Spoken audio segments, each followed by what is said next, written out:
നെന്മാറ സാമൂഹികാരോഗ്യ കേന്ദ്രത്തിന്റെ ചുറ്റുമതിൽ തകർന്നു വീണു.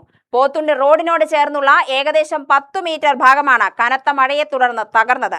കാലപ്പഴക്കം ചെന്ന മതിലിന്റെ ഒരു ഭാഗമാണ് ഇടിഞ്ഞു വീണത്.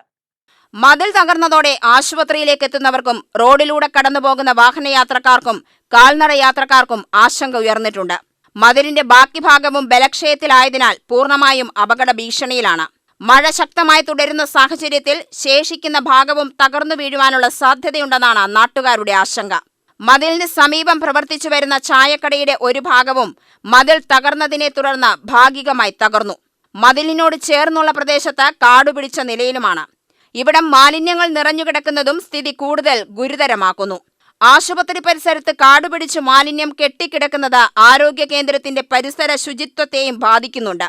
കനത്ത മഴ തുടരുന്ന സാഹചര്യത്തിൽ മതിൽ കൂടുതൽ തകർന്നു വീഴാനുള്ള സാധ്യത കണക്കിലെടുത്ത് അപകട സാധ്യതയുള്ള പ്രദേശത്ത് സുരക്ഷാ നടപടികൾ സ്വീകരിക്കണമെന്നും നാട്ടുകാർ ആവശ്യപ്പെടുന്നു. K Preman MLA, block panchayat president Sudha Raveendran, vice president Narayanan എന്നിവർ സ്ഥലം സന്ദർശിച്ചു. UTV news, Palakkad.